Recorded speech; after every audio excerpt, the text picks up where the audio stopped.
Good evening, everyone. Thank you for joining us. I'm going to turn things over to Matt Storin. Welcome, everyone, and thank you for zooming in. This is probably the coldest night of the season in Maine, so perfect time to discuss Maine and the Arctic, building bridges to the future.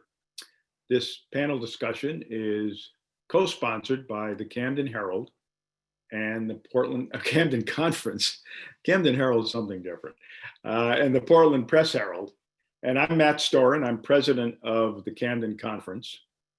And we greatly appreciate the support of the Press Herald, which has just been named for the second year in a row the best daily newspaper in Maine. And as someone who spent 4 decades in the newspaper business, I think that is right on. It's a great newspaper for a city of this size. I also want to thank Strawberry Moshne, who has been our go-between and has done a lot of the work to present this evening. I just wanted to mention that on February 20th and 21st, the Camden Conference will present our 34th annual conference, The Geopolitics of the Arctic, a Region in Peril. It is hold on a sec. It's a panel, it's a group of a roster of great speakers. It will be, of course, presented virtually, and tickets will go on sale on November 30th. And we hope as many of you who are interested in this subject can join us at that time. And without further ado, I would like to turn this over to Carol Kultus, who is the business projects editor of the Press Herald. Carol, as I used to say in TV, take it away. Well, thank you, Matt, and thank you for that shout out. We're pretty proud at the Press Herald for how we performed in the Maine Press Association contest this year. When the Camden Conference approached me and asked if I'd be willing to moderate this, I said sure, because I'm really curious. What is the status of Maine's relationship with the North Atlantic? I think that there was a lot of press coverage a few years ago when there were many stories about the potential that Maine could reap from global warming and the creation of new shipping lanes, which would redefine the Northwest Passage. And what made it intriguing for people is that Maine has historically been considered at the end of a transportation network. And the idea that with this possibility of new shipping lanes, Maine could be sort of a logistics hub, and what kind of trade opportunities that would create, I think really captured people's imaginations. I think most folks would say that their first connection with Maine and the Arctic would be Robert Peary, a Portland guy who went to Bowdoin College and in 1909 had an expedition to the North Pole with Matt Henson and 3 Inuit members of his team. And then I think you have to go some years before there's another big news story involving Maine and the Arctic area. And I think that happened in 2013 when Eimskip, an Icelandic shipping company, moved its US headquarters from Norfolk, Virginia here to Portland and began doing container shipments from Portland to Iceland, which at that time they were running about 2 a month. Now they are doing port of calls every week, and they are visiting seaports along the Canadian Maritimes and going to Iceland and the Faroe Islands, and then on to markets in Northern Europe. Eimskip has been putting a lot of investment in their operation here, and as often the case, that spurs interest in other arenas. So there's been some cultural exchanges. Probably the most prominent or most well-known is the Maine Beer Box, where craft beer from Maine is shipped over to Iceland for festivities there, and they in turn send their Icelandic craft beer here to Portland. But there have been many educational collaborations as well. And I think probably the most significant of those is the collaboration with the University of New England and their North program, which now has begun offering graduate degrees in ocean food systems. And they do that in collaboration with 2 universities in Iceland. So I think there's a whole lot going on right now. And I'm really excited to hear what our presenters have to say. I'm going to just do a very brief introduction. I think we have a lot of ground to cover.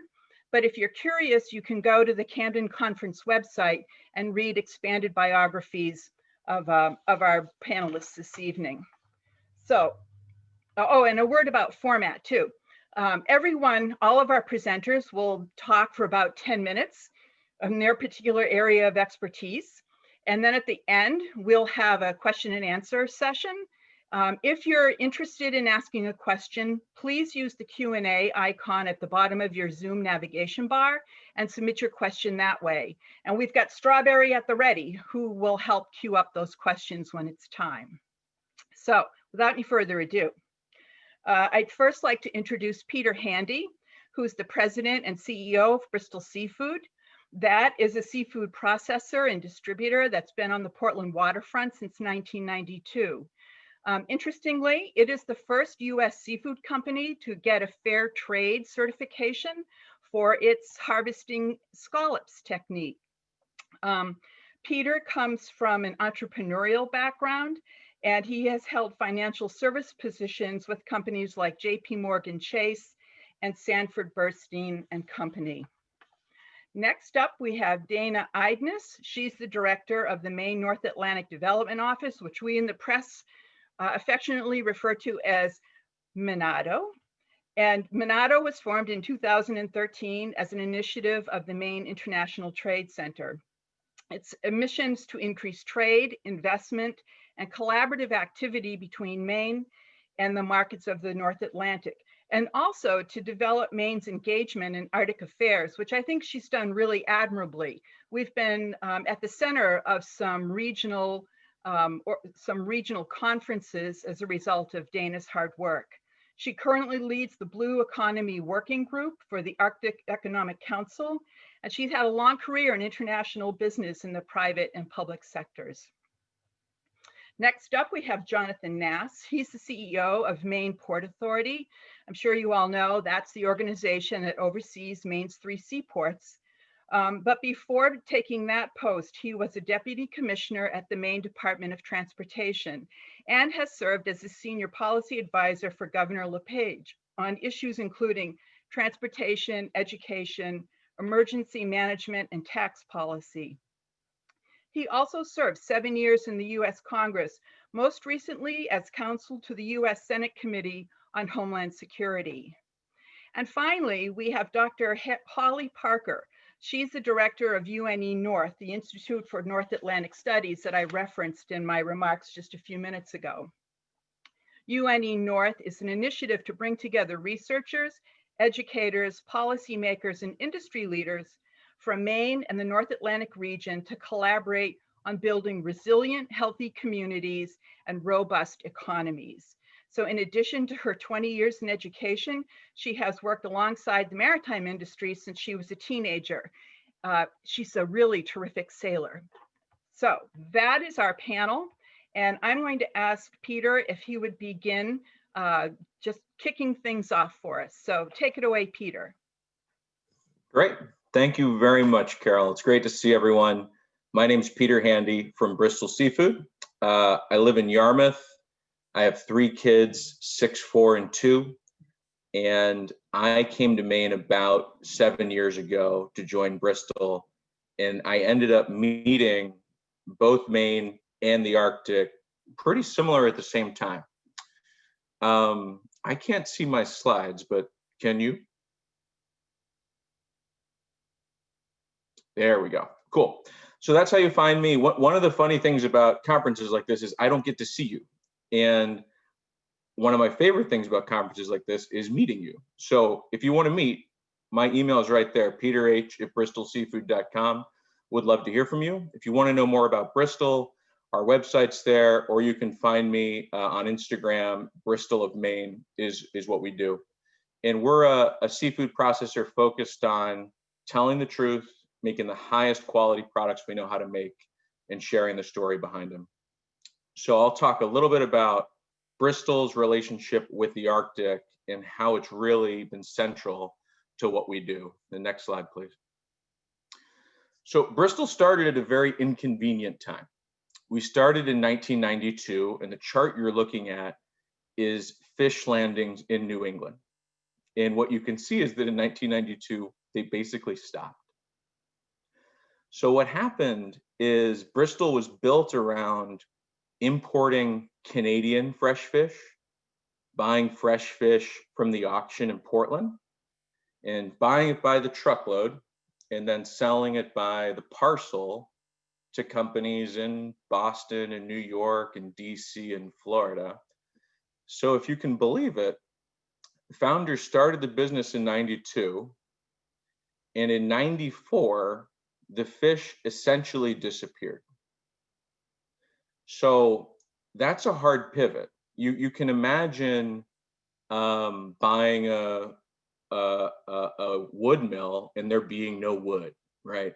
Buying a ice cream shop and ice cream being outlawed, right? They start a fish company and now there's no fish. So let's look at the next slide. And what we can see is that in the beginning, the Arctic really saved Bristol. I didn't come on the scene at Bristol until 2014, but the Arctic saved Bristol. And it did it in a couple ways. One of the first ways it did it is if you look on the bottom right of that picture, that's haddock. And it's line caught, frozen at sea, Norwegian haddock.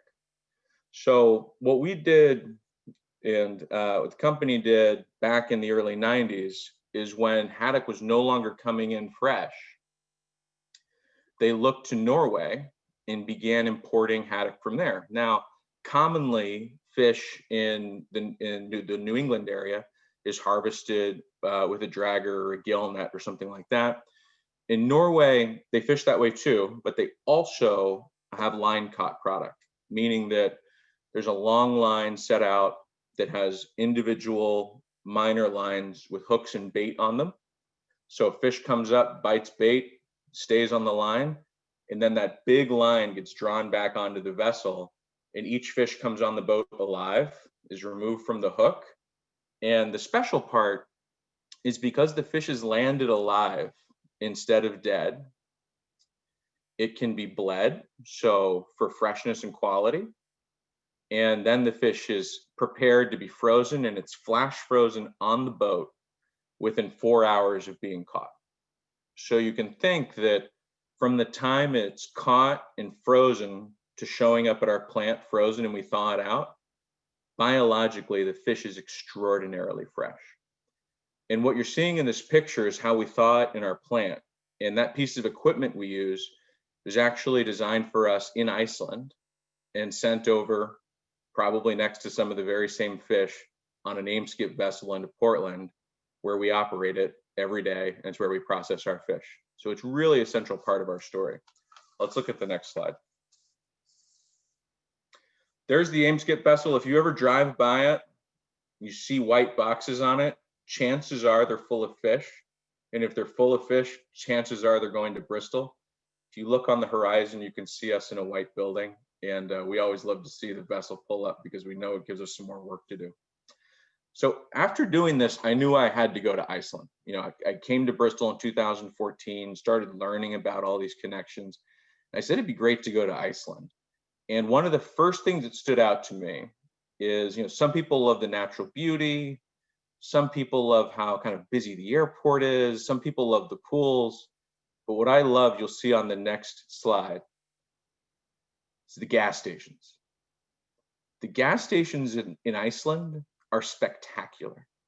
And that might sound strange, but I think a gas station is really a central place where everybody goes, whether you're a millionaire or washing dishes, whether you're foreign or live there. It's just this place where everybody ends up going. And the level of trust at these places, the goods that they leave outside that you could essentially walk away with without paying for, the quality of the coffee they have inside, the seating areas are immaculate, the food is fantastic. I think that was really a first big impression to me about what Iceland's all about. It's a trusting place, it's a quality place, It's a place that values connection and taking a break. And it really changed the way that I thought about the country. And so naturally, I go there for a business trip. I get really excited. I fall in love with the gas station. Next thing to do is bring my wife and at the time, our 2 little ones. And then you could go to the next slide. Anyone who's been to Iceland before probably knows that one of the popular ways of getting there is taking a late night flight and landing in Iceland at what is basically 4:30 or 5 in the morning. Typically, it is pitch black, driving rain, and a lot of wind. And as always happens when traveling with children, everything went wrong. The kids, their bag got lost. We had my clothes, my wife's clothes, but none of the kids' clothes. So we went to 66 North, which is a store in Iceland, and we learned something neat. The clothes they make for kids for winter are actually the same version as the adult clothes, which is different in the US. In the US, kids' clothes are kind of disposable lookalikes of adult clothes, but not at the same quality level. But the kids' clothes in Iceland are actually legitimately kind of well-made, great clothes, which made a huge difference. And they ended up wearing the whole time. So I thought that was another pretty neat thing to learn about the way the Icelanders think. All right, so let's talk a little bit about the Iceland fish scene. Let's look at the next slide.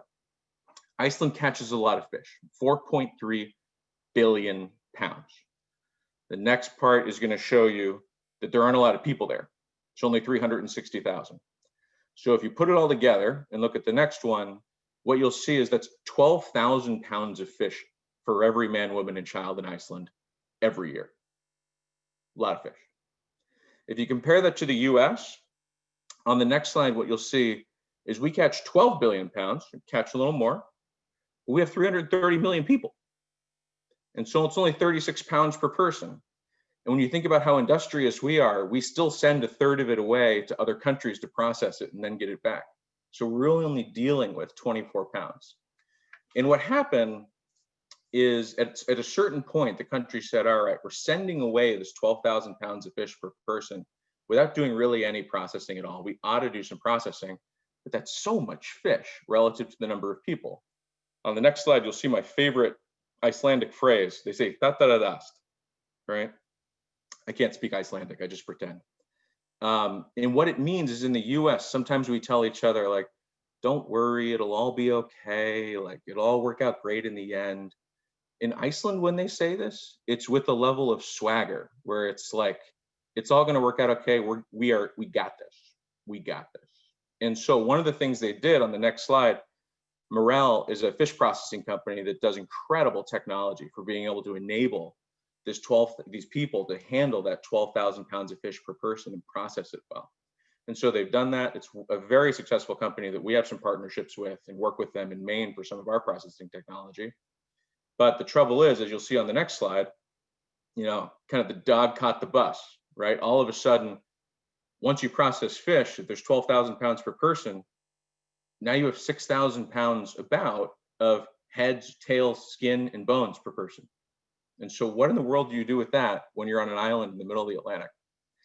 And the answer to that, one of the answers to that you'll see on the next slide is the Iceland Ocean Cluster, started by that handsome fella, Thor Sigfusson. And what that's all about is finding ways to use the waste stream of fish effectively.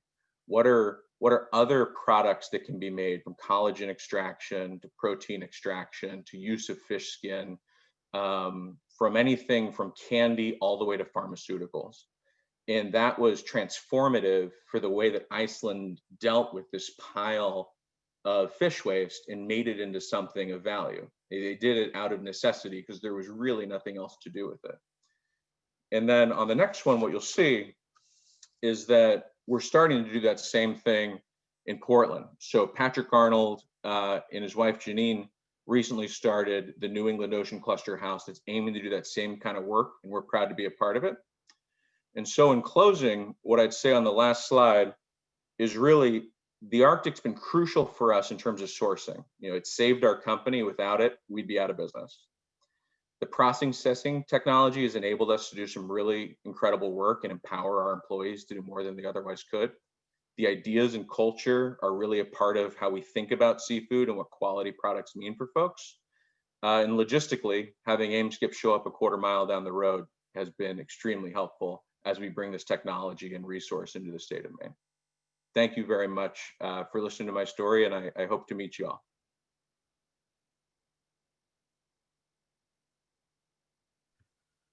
Well, thank you, Peter. That was really interesting. I'm just curious. So did Marl, did it make its technology available to you guys? I mean, how did that, as two businesses in sort of the same industry, how did that come about?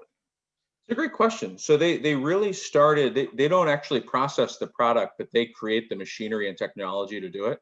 Okay. And they started as being experts in fish, but they quickly learned that, you know, in the US and places, there's more chicken and more beef eaten. So they do major chicken lines, but it's really a very intelligent group of people who build technology to help factory employees do excellent work. Oh, that's really interesting. Great. Well, I'm sure we'll have more questions toward the end of our session. Thanks, But Carol. Dana, can you take it from here, please?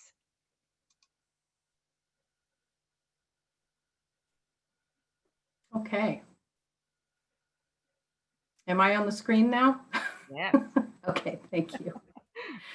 Peter, I just have to say, I think one of the best sandwiches I've had in my life was at an Icelandic gas station. So I agree with you completely. And their Pilsner hot dogs can't be beat either. It's great stuff. So thank you, Carol, and greetings, audience, and dear friends who are with us tonight. It is an honor to be with you. I want to share an idea with you today that the Arctic region has inspired the people of Maine, made us more curious, more globally aware, more collaborative, more sustainable, and that overall our relationships and engagements throughout the Arctic region have made us a better state. I have the next slide, please. So in 2016, Maine hosted the Arctic Council, and that's the leading intergovernmental forum promoting cooperation in the Arctic. And Monado, in partnership with the great state of Alaska, organized the visit and coordinated a Maine host committee. Sorry, I just lost my connection here. Organized a Maine host committee of over 100 businesses, organizations, and individuals to support it. So over a 2-month period in the fall of 2016, Maine hosted approximately 400 Arctic officials and experts from around the world for 22 meetings and events across the state in Orono, Bar Harbor, Brunswick, and Portland, which culminated in a senior Arctic officials meeting in Portland in October, which you see in this photo.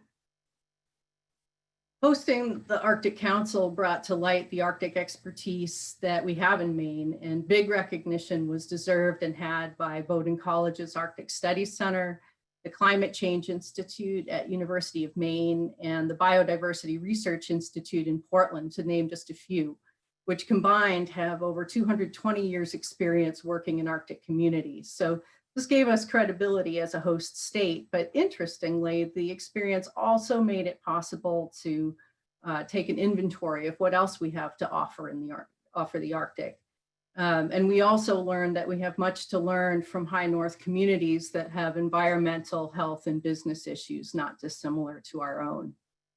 Next slide.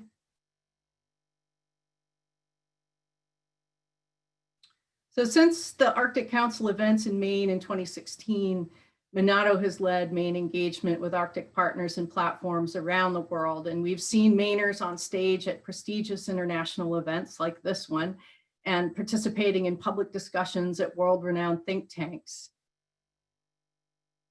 We've organized trade and study missions and delegations to Iceland, Norway, Sweden, Finland, Greenland, Denmark, Canada, and even the Faroe Islands. And we've hosted inbound Arctic delegations and forums in Maine. Maine institutions have received Arctic-themed National Science Foundation grants and have been named as partners in projects funded by the Nordic Council of Ministers. Maine has really built a name for itself in the Arctic region by showing up and by participating meaningfully in important science, business, and policy discussions, some of which you see here in these photos. So anyway, this brings me to the impacts of Maine's relationship to the Arctic. Next slide, please. So impact number one, from my perspective, we started a movement. So every year since 2014, with the exception of 2020, of course, Minato has led delegations to the Arctic Circle Assembly in Reykjavik, Iceland, and or to the Arctic Frontiers Symposium in Tromsø, Norway. So these are both events that draw businesses, governments, and policymakers, scientists, and others to discuss issues of the Arctic and to present solutions. Maine consistently has one of the largest delegations at these events. And in 2019, we had a record 64 Mainers attend the Arctic Circle Assembly in Iceland, where Governor Mills presented in the opening plenary session, and where she also signed a memorandum of understanding with Finland's prime minister to collaborate around forest bioeconomy development and climate resilience. 14 Mainers presented on the stage and in breakout sessions and workshops at last year's Arctic Circle event. So these events have a growing following from Maine, and every event introduces our people to Arctic-based partners for collaborative activity and for sharing models of success. So we started a movement working toward a desired end of participating in this region as business, academic, and policy partners, and Maine is at the table. Next slide, please. So impact two, from my perspective, in response to this growing engagement, remarkable new initiatives were formed in Maine, and we've heard about some of them. New academic institutes focused on the North Atlantic and Arctic were formed, such as UNE North, USM's Maine North Atlantic Institute, and the Arctic Futures Institute, AFI, which brings together the Climate Change Institute, the Center for Oceans and Coastal Law of the Maine School of Law, and the World Ocean Observatory, which is based here in Maine. AFI is an Arctic Center of Excellence that's located right here in Maine. Other new initiatives that have come online, two of Maine's prominent law firms, Pierce Atwood and Barrell, opened Arctic practices. Portland Museum of Art, you may have heard, is organizing a North Atlantic triennial exhibit in partnership with museums in Iceland and Sweden. AIMSKIP even started an artist's residency program, transporting Maine artists on its vessels over to Reykjavik. And I saw Justin Lebeck is with us tonight. He was one of those lucky artists. And of course, as we heard, the New England Ocean Cluster was formed and is partnered with Iceland's Ocean Cluster and its global network. And the New England Ocean Cluster's gorgeous and inspiring HOOS innovation space was opened on Portland's waterfront in March of this year. I could go on, but I need to get to impact three. So next slide, please. So impact three, the Arctic region provides Maine with models of success for sustainability. So I don't have an exact number to share with you, but thinking back on the trade and study missions and the events that we've arranged over the past 6 years, I can make a conservative estimate and say that we've taken over 275 Mainers to Arctic markets since 2014. And that through their travels and meeting schedules, every one of them was exposed to the concept of the United Nations Sustainable Development Goals, or the SDGs. So this is part of the United Nations blueprint to achieve a better planet for all by 2030. It's commonplace in Arctic nations, except for the United States, for businesses, national and local governments to tie their operational visions to the Sustainable Development Goals. And in the Arctic, they talk about it a lot. So those who've traveled to these markets for business development have learned that alignment with the SDGs or other sustainability platforms is a matter of global competitiveness. So businesses and governments expect their entire supply chains to be on board with the UN Global Compact, using the SDGs to guide their corporate responsibility strategies in many cases. Through our Arctic network, Maine has been invited to contribute to transatlantic climate resilience conversations with partners like Finland and the EU Secretariat in Washington, DC, And just this week, Commissioner Beal of the Maine Department of Agriculture, Conservation and Forestry presented on screen alongside Finland's Minister of Environment and Climate Change at a side event for the World Circular Economy Forum. Meaningful interactions and collaborations are occurring around topics such as blue bioeconomy development and forest bioeconomy development, as we learn from Arctic neighbors how to utilize byproducts and waste streams from our natural resource industries to create higher value circular products. So in conclusion, Maine's journey to becoming a high profile North Atlantic Arctic regional partner is really nothing short of amazing. In 6 short years, we've accomplished much. We have developed many deeply rewarding relationships. Presidents, prime ministers, and ambassadors from Arctic nations are engaging with us and are seeking Maine's input on things like climate resilience, new technologies, and even COVID-19 best practices. Maine people have been captivated by the opportunity to engage with Arctic communities and experts. We are transformed by these interactions, and the Arctic has brought out the best in us. I think Maine is a more sustainable, more globally engaged state for its engagement with the Arctic, and businesses, institutions, and individuals who've explored collaborations and friendships in the Arctic have emerged better than before. So to recap the impacts that I've observed from my perspective, we're sharing models of success for sustainability. We're starting new initiatives in Maine that bring us closer to our Arctic partners, ensuring a lasting network for collaboration, which is important. And we started a Maine in the Arctic movement that is exhilarating and mutually beneficial with our Arctic partners. And I invite you all to join. And so with that, I thank you. Well, thank you, Dana.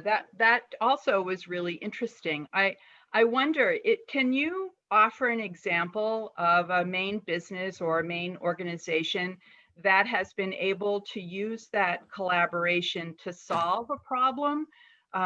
You had said at the beginning of your presentation that there are a lot of environmental health and business problems shared mutually by folks in the Arctic Circle and here in the US.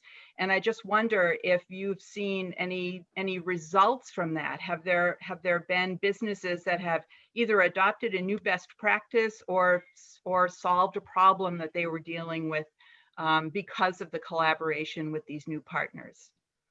Well, I mean, I think the first thing that comes to mind is something that we have currently going on, and that's the trade and study mission with Finland, which we've done completely virtually.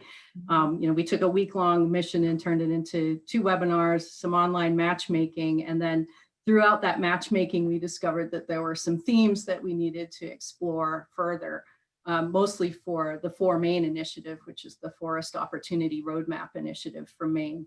So, they're looking to really reinvent the industry and bring bioeconomy practices here to the state. We are forming working groups between Maine and Finland now to bring together industry on both sides to figure out how to develop new products from nanocellulose. What are the commercial applications for nanocellulose? How can we build investment opportunities from Finland to Maine for things like advanced building materials for making cross-laminated timber here? So it is a success in the works, but it's exciting, and we'll be pulling together those working groups in the next month or so. Great. So even though the focus has been a lot on fishing and seafood, there's a whole forestry component to it as well. There is. Thanks. Jonathan, let's hear from you and the Maine Port Authority. Hi, good evening, Carol. Thank you for inviting me on this event. And Dana, thank you for all your leadership in this space. It's so important to have those deep relationships, and you're doing such a great job with it. The Maine Port Authority is an entity created by the Maine legislature, and our mission is to develop, build, operate, and market marine and rail facilities for the movement of freight. We're underlined by a couple points and things that drive us. one of which is a recognition of Maine's long history of prosperity, of living by and from the sea. Anyone that's driven Route 1 along the coast of Maine will appreciate the sea captain houses that virtually every town has as you drive east or south. And really, that's an example of that great prosperity. Unfortunately, many of those are not in great repair today. They've been sold for condos or they need a makeover. And I think that goes to, Carol, your point at the beginning of this was that for too long, Maine has been considered the end of the line. And our thought is we really are the center, and we work to make the connections that do connect Maine eastward and beyond to the entire world. I'm coming to you tonight from the International Marine Terminal in Portland, Maine. There's a picture of it on the slide from an earlier stage of development. And the International Marine Terminal is Maine's only container terminal. Indeed, it's Northern New England's only international container terminal. The state, the federal government, has invested about $70 million into developing that facility. And we have about $40 million planned in just the next 2 years. So we've been growing at great speed, and we're really looking forward to further growth. We also operate offices in Rockland, Maine, and own assets in Searsport, Maine, historically a thriving port for the coast of Maine. Can I get the slide, please? So the title of this presentation is a bridge. And what I would propose to you today is this is what much of that bridge looks like. These are the connections that connect Maine throughout the Arctic, throughout the North Atlantic. And they're really based around AIM-SCIP shipping routes. We're very proud that we are able to convince AIM-SCIP to move its operations from Norfolk to Maine. And that was a challenge. At the time, our facility was not as modern as it is today.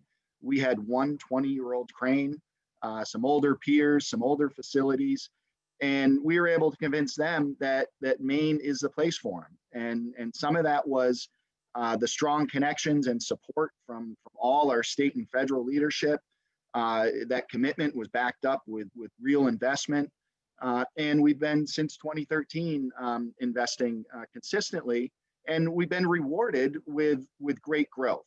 We've had about 20% growth year over year since AIM-SCIP first started calling here 2013. We're getting 1 or 2 vessels a month, but by 2017, we actually went to weekly service about 3 years ahead of schedule. And it really proved out the returns on the investment with that. So about 20% growth year over year. And I'm proud to say that the infrastructure that receives those products has grown in a corresponding manner. From that one old crane, we now have all new facilities, all new equipment, Tier 4 environmentally friendly trucks are in our yards. And just today, we were planning delivery of our 3rd new crane, likely to come in early December. Our efficiencies have grown at every step.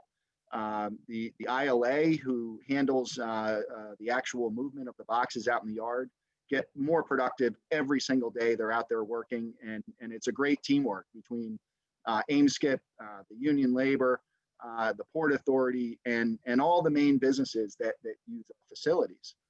It's important to remember when we're looking at this map that that's part of it. That's our connection to Greenland, to Iceland, to Norway, to Europe. But there's more to it. AIM-SCIP's connections with or relationship with CMA out of Halifax give Maine businesses just a short trip to Halifax, and then you can really get anywhere in the world, including Asia. But today we're focused on the North Atlantic. And one of the neatest new developments there is AIM-SCIP's relationship with Royal Arctic Lines. That's providing the first connection to Greenland that did not have to go through Denmark. And that's very exciting. It makes Portland, Maine, the port from the United States to get to Greenland, and we're really looking forward to doing business there. Slide, please. One of the other tenets that we really focus on is this notion of cost-based geography. It was developed by Patrick Arnold with Soli DG. And essentially what it says is you are only as close to something as you can afford to be. What this slide shows is that we can get product to Iceland for the same price, to Iceland via ship, for the same price as truck to product to New Jersey. So what this presents is opportunities for new markets. It gives us an opportunity to give customers in those new markets products that they might not otherwise get. And it gives Maine the opportunity to receive products from the same places at a lower cost. And one other notion with this is there's a lot of talk around the polar caps and what those shipping routes mean with global warming and what's that going to do to revolutionize shipping around the world. And what I would argue to you today is we're already doing a lot of that. We are shipping product in the Arctic. We're shipping product in the North Atlantic. We're certainly monitoring what's going on with the ice caps and potential shipping routes there. But that's a little bit down the road before that really comes online and is able to be cost competitive. So in the meantime, which might be some time, we're doing it. We are in the Arctic. We are able to get products to and from anywhere there. And that's really important. So slide, please. But in positioning ourselves for future growth, we've had a great development at Searsport. The Canadian Pacific, which is a Class 1 railroad, recently purchased rail in Maine and Canada. And now we have direct rail connections from Searsport into the Midwest. The interesting thing about both Searsport and Portland, Maine, are the number of customers within close proximity to us. There are 60 million customers within 600 kilometers of Portland, Maine. When we're working with countries like Iceland with 330,000 people or Norway with 5 million people, we believe this is a phenomenal opportunity for businesses in those countries as well as for businesses in Maine. Slide, please.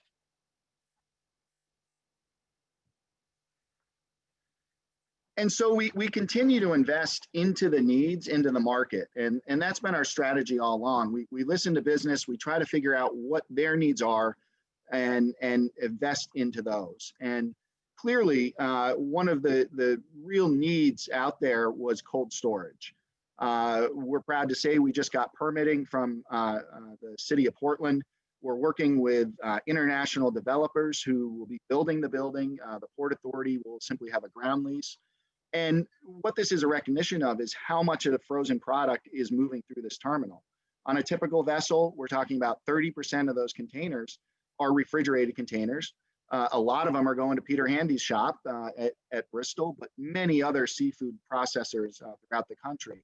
We believe this is really going to add a lot of value to Portland and to the IMT and make us that niche market so we can market Maine's food and beverage industries, which are so strong, and supply better growth through our connections with the North Atlantic. The advantages of this facility being directly on our terminal are huge. Typically, right now, commercial cold storage is only located in Massachusetts. There are no such facilities like this in Maine. That means when product comes in, it needs to get on a truck, on the highway, go to Boston, and if it's for a Maine-based processor, they need to go down and get it when they need it. The quality of life implications of that, trucks on the road, environmental issues, we're going to be reducing a lot of those by having on-terminal freezer warehousing. So we think that's extremely important to continue to grow AIMSKIP's growth and to continue to attract new businesses, hopefully doing business in the North Atlantic. Finally, I'll just touch on, slide please, something Dana talked about, which was relationships. We believe in this part of the world, it's particularly important. This is a slide from last year at the Arctic Circle conference. I believe we had one of the largest delegations of anyone there, and we're consistently there. As a Port Authority, we believe it's critically important in this part of the world that relationships need to be forged. They need to be maintained, and you need to continually work them. You can't just show up once, say buy my product, and expect to be successful. Rather, you go year after year to the same places. So as Dana mentioned, we're in the Faroe Islands, we're in Norway, and we're frequently in Iceland. Finally, I'll just wrap up with 3 quick slides, and you could just zip through them if you like. But this is what we're talking about at the end of the day. I mean, it's the cod coming from Iceland. Next slide. It's the longline caught haddock coming from Norway. And next slide. And in reverse, it's products like Maine blueberries and they're going in the other direction. And it's Maine beer that's going in the other direction. So we believe that this is a vital bridge connecting Maine and the North Atlantic. And I really look forward to your questions. Thank you, Carol. Well, thank you, Tom. And I especially appreciate the update on the cold storage facility. I remember working on stories back when I was the editor of Maine Biz about how essential having a cold storage warehouse was to the potential growth for the International Marine Terminal and our position in trade. So I'm happy to hear that it looks like this time around, maybe things will fall into place. And do you have an expected date when it might be up and running? So, good things are never easy. And we've certainly been slogging through this for a little bit of time, but we hope to be breaking ground in December of this year. Oh, really? Wow, that soon. That's great. Yeah, and Carol, it was funny, not funny, but during the COVID crisis, early in the crisis, we actually saw our refrigerated cargo double in volume. We think that's very reflective of supply chains that are changing. Just-in-time inventories maybe don't work anymore. Yeah. And so we think it's very timely and very supportive of keeping those grocery shelves full of product. So we're happy to get it online. And one other really quick question before we get to our final presentation. With the new capacity to send goods through the Canadian Pacific Rail Network, is it still seafood and fish products that you think will be the primary commodity that is coming from Portland into those new markets? That's a great question. The Canadian Pacific connection is to Searsport. Right. So about 100 miles north of here, and that facility does not generally doesn't handle containers. So those tend to be bulk products, more industrial type products, and those are more consistent with rail movement of freight as well. The IMT focuses entirely on containers, and that has its own mechanisms. We do have rail at the IMT. We're a true multimodal facility, so we offer rail connections, road connections, and sea connections all in one location. Great. Well, thank you. And so now let's hear from Holly. Thank you, Carol. And thank you first to the Portland Press Herald and the Camden Conference for inviting me to be here with such good friends and colleagues on such a great panel. I wanted to talk a little about the impacts that this movement that Dana described has had on Maine institutions, and particularly the University of New England. And the first impact is really how we began to see ourselves relative to the region. So this map represents how we've come to see UNE and Maine in relation to the region. So this is actually a wall mural here at UNE North in Portland. You can see Maine at the bottom center, and it's both an entry point for partners from the North and a launching pad for US businesses and institutions to engage with the North. The areas in dark blue are where UNE currently has or is actively seeking partnerships through the North Atlantic and the Arctic region. It was this change in perspective that inspired the creation of UNE North, and I'll just give you a little history of the Institute. In October 2017, President James Herbert traveled with the Maine delegation for the first time to the Arctic Circle Assembly. And there he recognized, like many other Maine leaders have, that Maine has deep cultural connections, as well as shared opportunities and challenges related to shared development throughout, or sustainable development throughout the region. So in fact, Maine has the potential to be not only a key partner in the sustainable development in the North Atlantic and Northern Periphery region, but also a leader. So Maine can be the American front door for engagement in and with the region.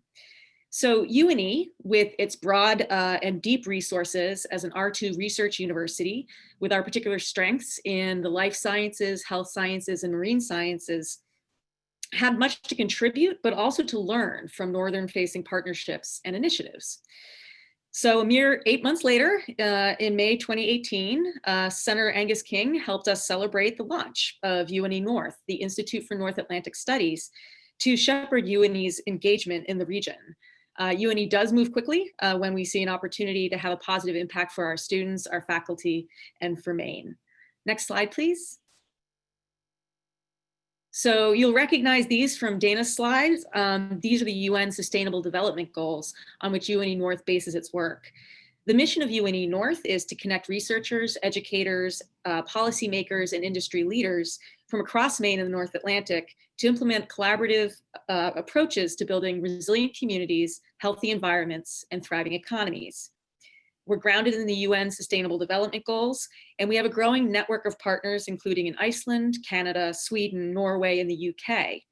UNE North is built to train a new generation of sustainable development leaders, inform policy through research, promote interdisciplinarity and the co-creation of knowledge in all of its activities, and to support Maine's leadership role in the North Atlantic. Next slide. So in the development of UNE North, we quickly identified many shared opportunities for collaboration to solve real challenges facing Maine and the region.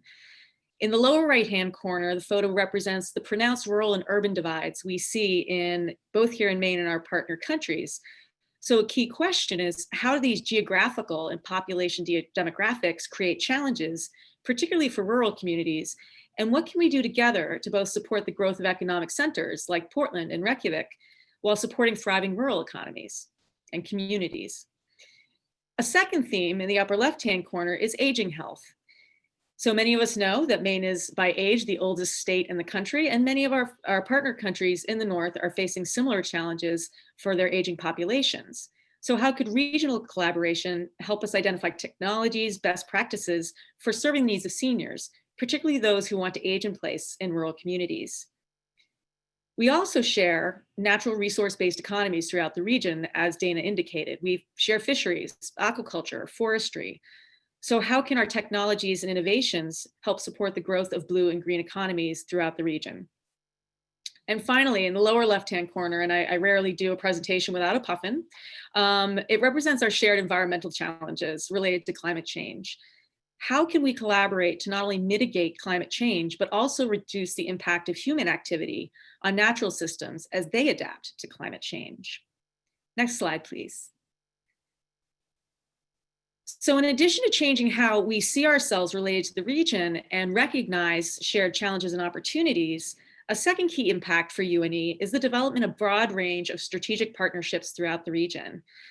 With these shared opportunities and challenges in mind, we began building these strategic partnerships to increase our capacity to learn and to contribute. These partnerships have been in some cases project-based, but in all cases have been built on shared values and goals for how our institutions can have a positive long-term impacts on the health and resilience of our human and natural systems.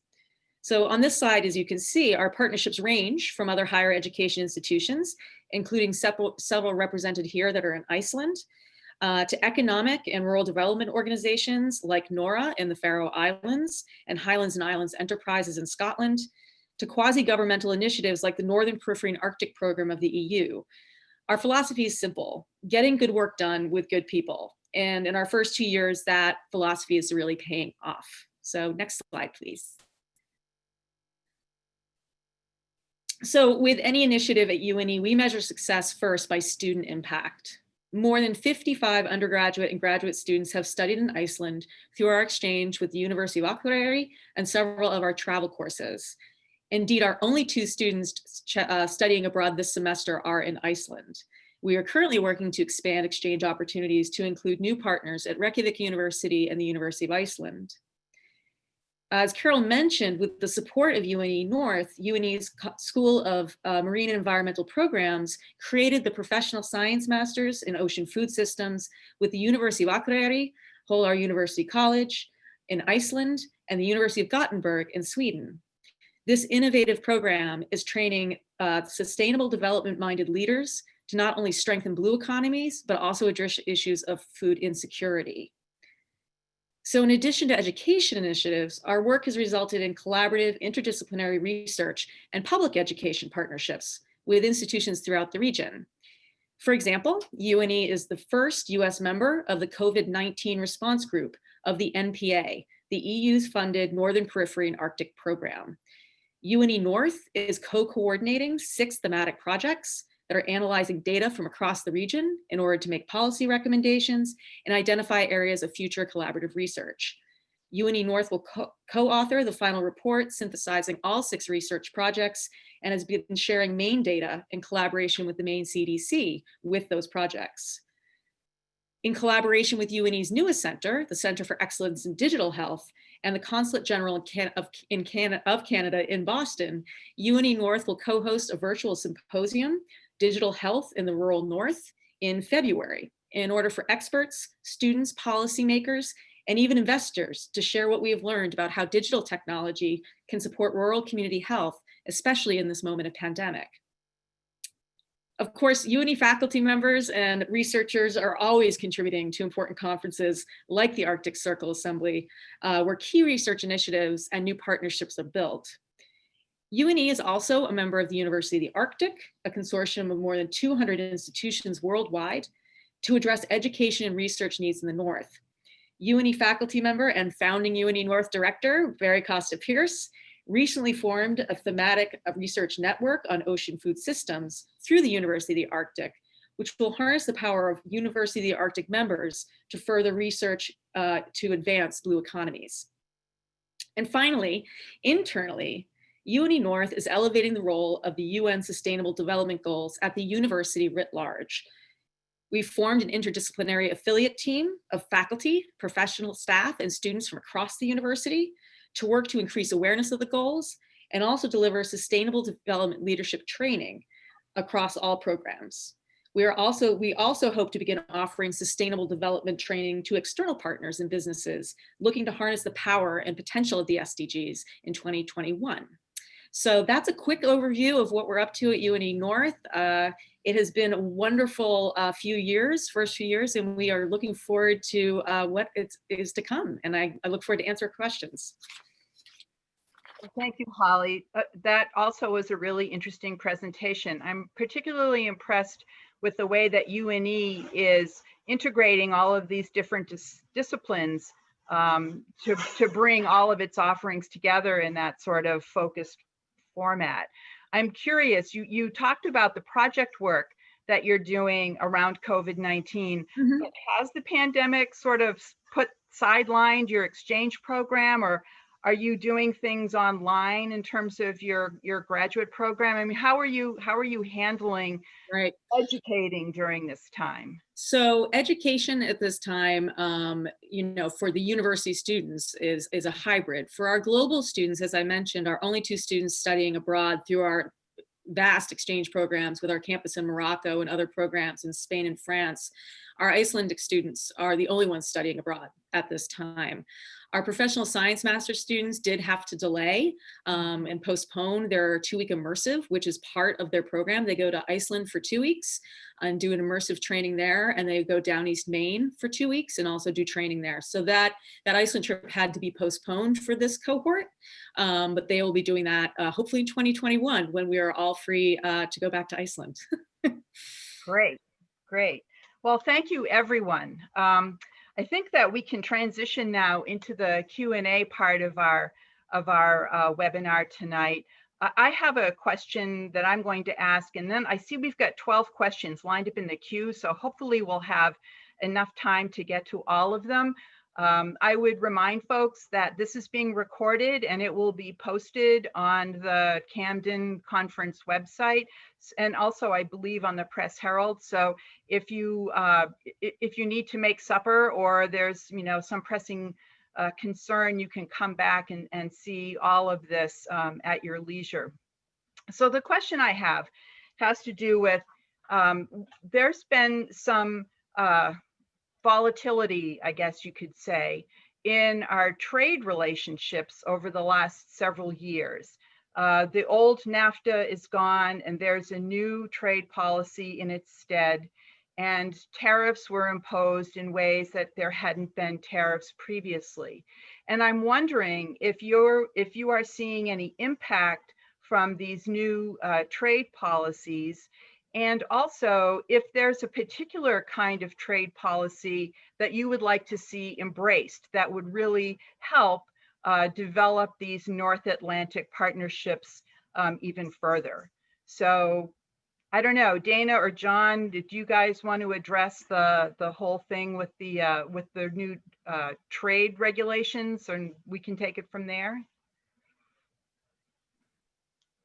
So I would just say that there have been so many changes in tariffs and whatnot that it's just been a real challenge to keep up with. My colleagues at the Trade Center are all over that and spend a lot of time researching what's coming out and what the implications will be for Maine businesses. I mean, we certainly saw a hit on the lobster industry.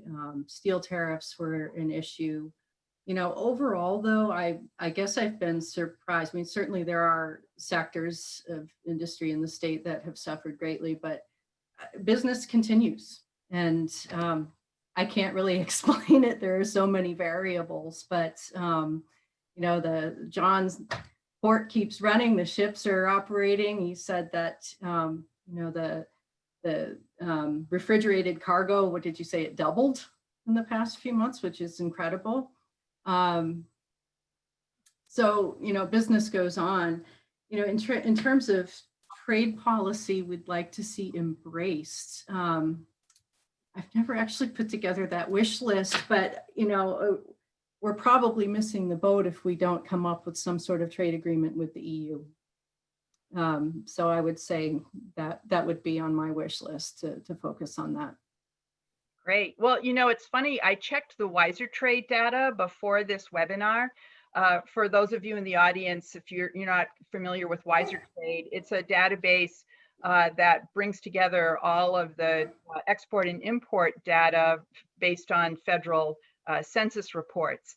And I was surprised to see that year over year, we're pretty much on track with what we were exporting to the North Atlantic region as compared with last year and the year before, which sort of surprised me. But John, would you like to?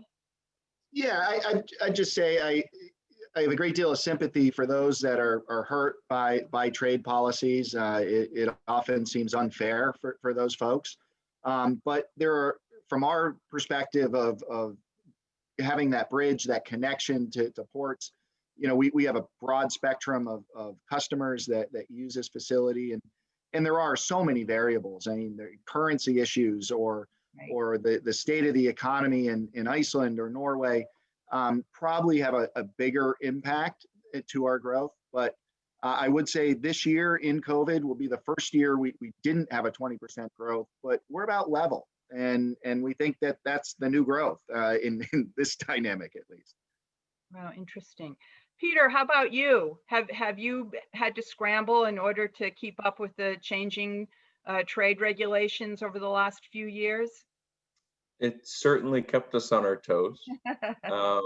What I would point out is that I think it's relatively straightforward to understand some of the pain that's occurred as a result of trade policy. I think we read about it every day, and sadly, a lot of us experience it every day.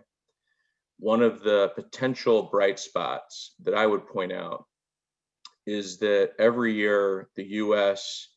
imports between 120 and 160 million pounds of haddock and cod that's been sent to China to be cut and processed and then sent back to the United States for consumption. And one of the policies in place, if not renewed, would put a 25% tariff on all the haddock coming into the US from China. Wow. And that's, 60 million pounds of fish approximately. And I would be very curious to see how that would change the flow of haddock if instead of going from Norway to China, China to US, and typically landing in Long Beach or Boston, if a material portion of that instead gets sent directly from Norway to Maine it could really have a profound impact on the port and our community. Interesting. So maybe not the answer I was expecting, but interesting to Well, don't get me wrong, there's good and bad. right. I'm the guy who likes to talk about the good. Anyone else want to weigh in on this, or we can start with our questions from the audience? Well, I think just from kind of a sustainable development point of view, I think that trade agreements and tariffs and policies, when you look at them through the lens of sustainable development, it initially appears to be an economic question, but ultimately it becomes a question of community health and environmental health. And I think the more that we challenge our current mindsets to think of that way and think of the three-pronged value proposition as we build solutions moving forward and address some of these challenges, we'll have some more, I think, resilient solutions down the line. Great. Well, thank you all for weighing in on that. And Strawberry, are you there? I am here. How about if we tee up the first question? Sure. This one from Jason. What employment opportunities are available to Mainers due to Maine's connection to the Arctic?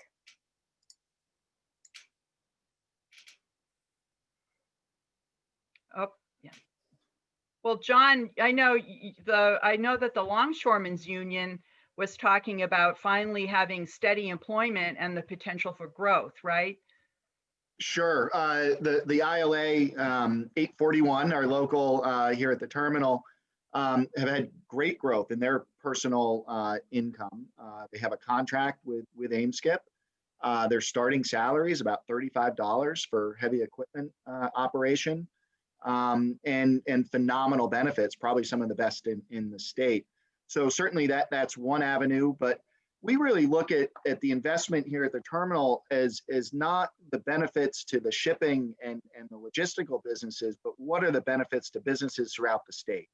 So in 2018, we moved $460 million worth of product through this terminal, and that product came from 11 of 16 counties.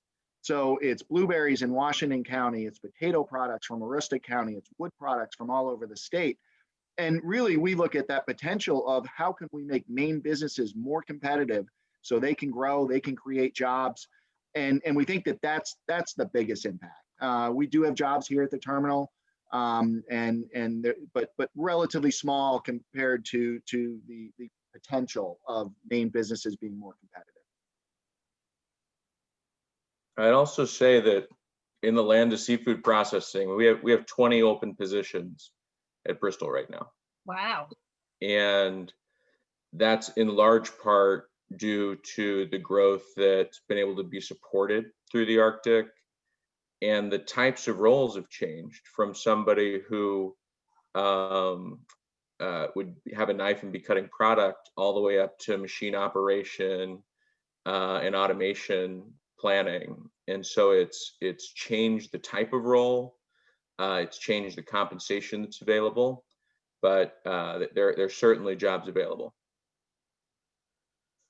Wow. And I would add that we have two large-scale investments from Norway right now in the aquaculture sector that will create a lot of jobs. We're probably a few years out from those being fully built and operational, but and those jobs are everything from entry-level positions to more advanced positions that would require probably a doctorate for figuring out what to feed salmon that you're raising and whatnot. And to Dana's point, UNE is working on programs, both the Professional Science Master's program, which already has 15 students in that program, but also a new bachelor's program in aquaculture, and working closely with some of those partners to make sure that we're aligning that with the workforce demand that we see coming down the line. I would also say that it was, Barry Costa Pierce in designing the Professional Science Master took a systems approach so that our students are being trained to look all across the value chain of food systems. So everything from, we might have a student that is involved in transportation logistics that could work on a project with John. There could be someone who would work on regulations with somebody like Dana. There's, we could have a student who wanted to work on a new technology with Peter. And so those are the kind of workforce initiatives that we're doing at UNE to kind of propel some of these partnerships into real impact. Wow, great answers all the way around. Next question, Strawberry. All right, this is kind of a twofold from Aaron Towns. Are there programs that provide outreach and curriculum development training for practicing Maine public school educators? And how can Maine high school students get more involved with initiatives, education, and business related to the Arctic? Ooh, email me, Erin. So I am a recovering high school teacher. Spent 14 years in the high school classroom, and this is something that we are thinking about quite a bit here at UNE North, how to help create that pipeline and build interest. So I would love to talk to you. And so drop me an email, because that's a great question and something I'm pondering myself. Terrific. Carol, we believe at the Maine Port Authority that to get that prosperity that I talked about from age past based on maritime, that you really need to take the long view. We have a program for fifth graders here at the terminal. They do a 6-week curriculum based on Maine learning standards all around logistics.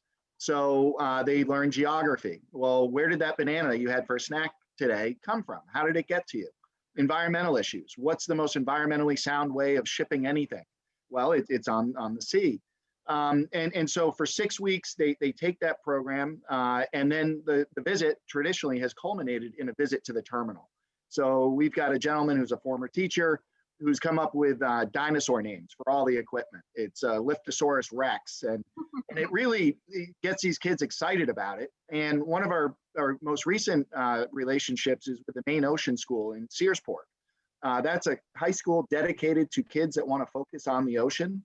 And then, of course, Maine Maritime Academy, talk about jobs. They have a 98% placement rate on the other side with 6-figure jobs. That's pretty good. So we're working on getting them young and getting them into that pipeline. And if they go to Maine Maritime or UNE or many of the other great Maine schools, but get them interested in the ocean, get them interested in logistics at an early age is our plan. Great, thank you. How about another question, Strawberry? This is a question from Sierra. What about Alaska? I appreciate the natural connections to Iceland and Scandinavia, but I'm also interested in how Maine and Alaska can align on goals, if any of the speakers can address. And thank you for your great presentations.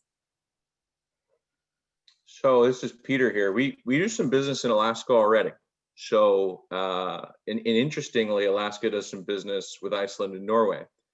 So one of the Alaska cod harvesters we're aligned with recently built a new ship that's based on the design used in Norway to catch line-caught haddock, right? So they brought that technology over to Alaska. We've aligned ourselves with that company to bring that fish by rail, John, across the US for us to be able to process here in Portland. We do similar business with sockeye as well. So within the fisheries space, it's interesting. I'd say there's a lot of pre-existing alignment between Alaska, Seattle, Hawaii, and Maine. We're kind of oddly long distance friends. Great. So I can speak to Alaska a little bit, and I want to say hello to Sierra, who's a friend I met through the Arctic Council meetings in Maine. Sierra lives in Maine and works in Maine, but is from Alaska. My organization is a member of the Arctic Economic Council, which works with the Arctic Council and provides kind of a business perspective to influence policy making around issues in the Arctic. And we work very closely with Alaska, obviously, because Alaska is there, because that's why we're an Arctic state. And the working group that I'm overseeing right now is the Blue Economy Working Group, where we've come together, all 8 Arctic nations, in an effort to create a Pan-Arctic alliance of ocean clusters. And the north of New England Ocean Cluster is a part of this. We have some companies in Maine that have participated. Maine Angels has been to some of our meetings where we've talked about investment for this industry. But Alaska participates very strongly in the Blue Economy Working Group, and Maine is aligned with them in that way. I also know that on the academic side, there have been some really interesting partnerships. Maine Maritime Academy worked with University of Alaska to develop ice navigation protocol for the US Coast Guard. And I think recently USM became party to an NSF grant with University of Alaska that will, among other things, and I think I mentioned it in my presentation, they'll be providing some workforce training in Greenland around the tourism industry. So lots of interesting things going on. And of course, Ocean Renewable Power Company has installed their RiverGen system in Igiagi, Alaska, which has gotten a lot of great press too. And they're looking for a pan-Arctic market for that technology. Great, thank you. Another question, Strawberry? Sure, this one from Hillary. What opportunities does Maine see for working with Greenland, and what we and the US government can do to assist and help make connections? Great, I can start with that one. We're working right now through my office with the new consulate, the new US consulate in Nuuk. And we're working to identify suppliers in Maine for some infrastructure projects and for some requests for consumer goods in the maritime industry, and actually for things like snowmobiles and ATVs and that sort of thing. So it's interesting, everything from marine parts to, I know I connected Rubb Building Systems in Sanford with the consulate in Nuuk for a small infrastructure building down on the new waterfront at Sukuki Nuuk Harbor. So there's some good back and forth going on there. I know the Arctic Futures Institute had a trip that they took over to Greenland last year as well with, I think, 14 Maine students. Great. Anyone else want to talk about the potential with Greenland? Yeah, I mean, we had, kind of to speak to the magic of what the Arctic Circle Assembly can be in terms of building initiatives and partnerships. Last year, the director of the UNE School of Social Work traveled with us and presented. And while on the ground there with other practitioners from around the region, including from Greenland, created the Arctic Hope Alliance, which is meant to address issues of youth mental health and suicide prevention throughout the North. And so that is hubbed here at UNE, and we're hoping to get it off the ground in this year of COVID, not quite as what we'd expected. But again, it's kind of that magic of bringing people together and sharing new ideas. And literally within 24 hours of her presentation, there was a meeting at a local mental health care provider in Reykjavik, and the alliance was formed. So that's just a great example of kind of the synergies that can happen when we go to these events. Wow, that's great. Carol, I would just reiterate AIMSCIP's new alliance with Royal Arctic Lines. That connection goes directly to the cost-based geography I talked about earlier, that now it is cost effective to get something from Maine to Greenland through Iceland, where in the past it may not have been. It was interesting, a customer came through recently, they were going to ship out of Boston. Boston couldn't get them there. So, that's, I believe it's going to be a big part of our future growth, being the way to get to and from Greenland, move product to and from Greenland through Portland. Are there any products being shipped now from Portland to Greenland on this new route? Yep, we moved some 3 weeks ago, and it was a bait product. Bait, okay, great. Yeah, but oh, go ahead. no, I just wanted to build on that opportunity a little bit. We've arranged schedules for Hancock Lumber and for Chinbro to go over and visit Greenland. There are a lot of infrastructure projects that are going to be coming online there, building a couple of airports, new roads, As mining comes online in Greenland, they'll need to build everything for that because there are no roads connecting communities in Greenland right now. So they'll need power plants, port facilities, new airports, roads, buildings. There's a project called the Nuuk City Development Project where they're expecting to see an influx of people moving to Nuuk, Greenland. So they're looking to build up to 5,000 new units of housing in Nuuk, which currently has, I think, 17,000 people living there. So that's a huge jump in population for them.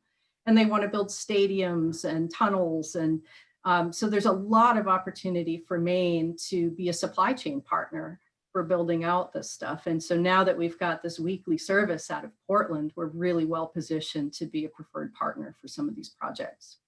Wow, it feels like there's a news story there. Eventually. Okay, Strawberry, next question.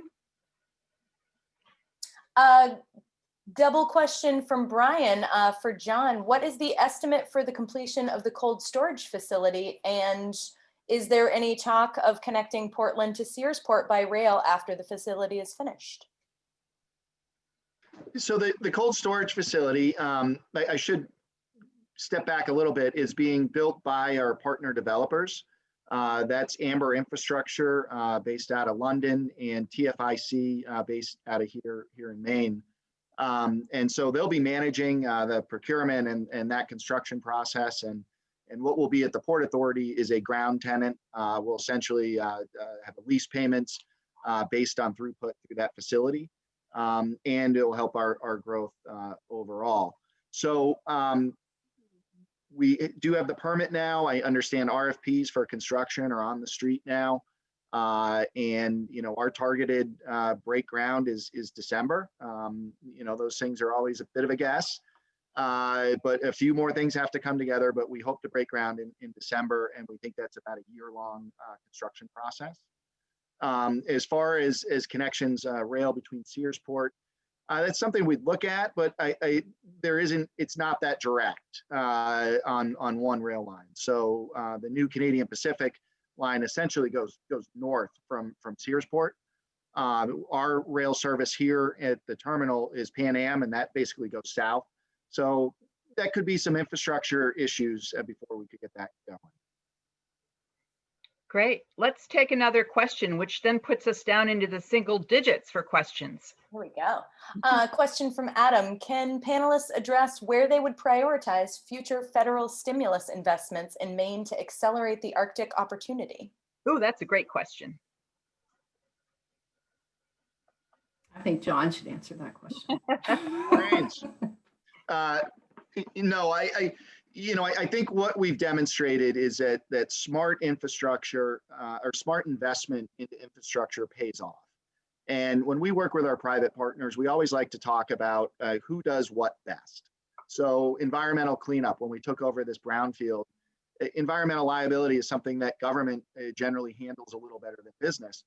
We're also able to take a longer view and take a different sort of risk. So often businesses are worried about the next quarter.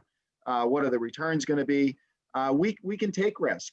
We can lose a little money on something for a little longer than someone else, as long as we know in the long term it's going to pay off. So I believe investing in the type of infrastructure that we have here at the IMT and at Searsport and at Eastport, Maine, all are worthwhile and help businesses and help consumers on a very broad spectrum.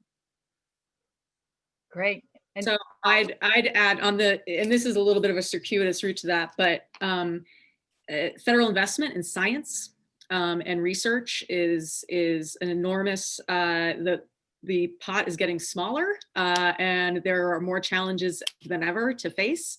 And so the kinds of research also that is funded, I think, is really important. So we are seeing an increase in solicitations from the NSF, for instance, that are prioritizing interdisciplinarity and addressing challenges across disciplines and silos with a real sustainable development mindset.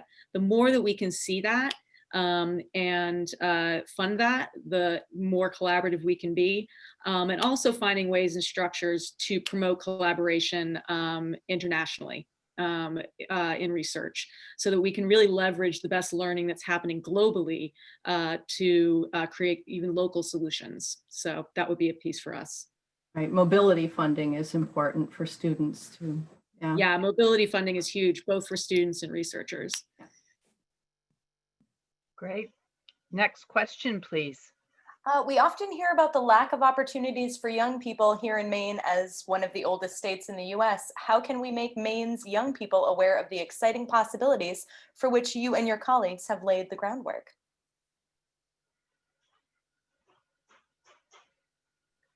I'll just name one initiative that's going right now.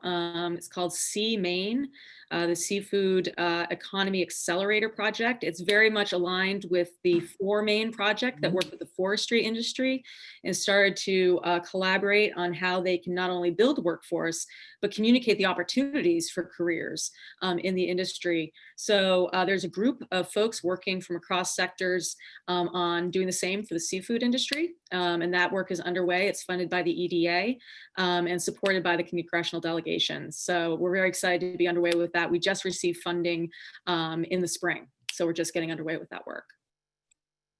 I think we should all expect to see a meaningful movement of younger people into Maine against COVID, where you can work for other jobs from anywhere you'd like to be. It turns out, I think a lot of those people would like to be here. And I think once they're here geographically, it's much easier to poach them than it is to poach them when they're sitting in New York or in Boston. Yeah. So I happen to think that with everything happening in the economy here, with everything happening in the academic scene here, with the new mobility from COVID, that, you know, we've never been set up better to have young people be able to thrive in our state. Well, certainly the real estate data, most recent real estate data, is reflecting a huge influx of out-of-state buyers. So I think there's something to what you're saying, Peter. Yeah. Another question, Strawberry? The panelists have emphasized the cooperative nature of bringing together industry, universities, and sustainability groups in Arctic countries and Maine. In the last 4 years, has there been leadership in Congress or in the executive influencing this growth?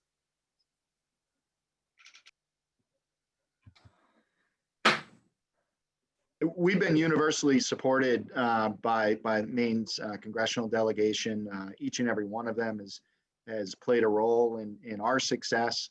I will tell you, Senator King's presentation at the Arctic Circle, I think 3 years ago or so, was probably the greatest oration I've ever seen in my life. It was absolutely brilliant. And so there's a lot of support. I think, you know, these issues, Mainers rise above the politics and are making it work. Yeah, I agree. Across the board, there's been support, certainly from Senator King, and I'm remembering that Shelley Pingree recently, twice, I think, has spoken at EU delegation events that bring Maine and Finland and the EU together to work together on forest bioeconomy efforts. So I think they've been very supportive. Great. I think we have time for one more. You took the words right out of my mouth. Does UNE North have both graduate and undergraduate programs in sustainable development leadership? That's a great question. So UNE North itself is not a degree granting part of the university. So our bachelor's and master's programs do live in the College of Arts and Sciences that are related to sustainable development. Right now, we are developing leadership trainings that will be workshops and non-credit opportunities, as well as projects for our students. So we're hoping to get sustainable development really embedded throughout the curriculum, because sustainable development, you can approach any career or job or life with a sustainable development mindset. And so that is something we can train from throughout the humanities. I was an English teacher, and so that has a special place in my heart. In the arts, you can also look at that through our health professions. You know, what does it mean to operate from a sustainable mindset if you are a doctor or if you are a nurse? So that is something, we're taking that approach for UNE North and supporting the development of that throughout the university. So UNI North itself does not have its own graduate or undergraduate programs. Great. Well, thank you, everyone. Thank you to the Camden Conference. Thank you to all of you in the audience, but most especially, thank you to our panelists. If we were having this conversation at the Camden Opera House, there would be thunderous applause echoing in the halls right now. I really do appreciate your time and sharing your expertise. It's been terrific. I learned a lot, and I'm sure that everyone who tuned in, if you can say tuned in when it's Zoom, did as well. I'll just take a moment to remind folks, this is the warm-up for the main event, which is going to be February 20th and 21st in 2021. And it's the Geopolitics of the Arctic, a region in peril. So please check camdenconference.org for more details on that. And again, I'll remind you that our recording of tonight's webinar will be available on that same website. And thank you again to our panelists and to everyone else. This has been really illuminating. So thank you and good night. Good night. Good night.